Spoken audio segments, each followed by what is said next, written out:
வணக்கம். நான் மெய் ஜோதிட ஆலோசகர் கே. கார்த்திகேயன், கள்ளக்குறிச்சியிலிருந்து பேசுகிறேன். ப்ரொஃபஸர் டாக்டர் விமலன் சாரோட நேரடி ஸ்டூடெண்ட்டு. இன்றைக்கு நாம் பார்க்க போகும் தலைப்பு மிருகசீரிஷம் நட்சத்திரத்தின் பொது பலன்கள். பல நூல்களிலிருந்து சொல்லப்பட்டது. அது மட்டுமல்ல, இகலோக ஜோதிடம் என்னும் யூடியூப் சேனல் மூலமாக நான் பேசிகிட்டு இருக்கேன். அதையும் நான் சொல்ல போகிறேன்.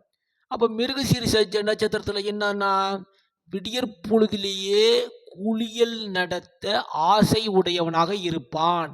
அகன்ற நயனங்களை பெற்று இருப்பான். இல்லாத தலைமுடிகளை கொண்டிருப்பான். ஏதாவது ஒரு துறையில் சிறப்புடைந்தவனாக இருப்பான். அழகிய கட்டுக்கோப்பான உடலை உடையவன். உள்ளுணர்வுகளை வெளிக்காட்டிக் கொள்ள மாட்டான். நாடகம், சங்கீதம் போன்றவற்றில் கலைகளில் அதிக ஆர்வங்களை உடையவன். அதை பொருட்டியே இயங்கிக் கொண்டிருப்பவன். வெற்றிலை பாக்கு போன்ற வாசனை வஸ்துக்களில் ஆர்வம் உடையவன். எண்ணியது என்னபடியே திண்ணமாக நிறைவேற்றக்கூடியவன். உள்ளங்கையில் வேல் போன்ற ஆயுதங்களில் ரேகை உடையவனும், அப்புறம் அகன்று விரிந்த பறந்து விரிந்த நெற்றியை உடையவன். மெய்யறிவு நூல்களை கற்று உணர்பவன். இதுவே மிருகசீரிஷ நட்சத்திரத்தின் பலன்களாகும். சப்ஸ்கிரைப் பண்ணுங்க, ஷேர் பண்ணுங்க, பெல் ஐக்கனை கிளிக் பண்ணுங்க. நன்றி, வணக்கம்.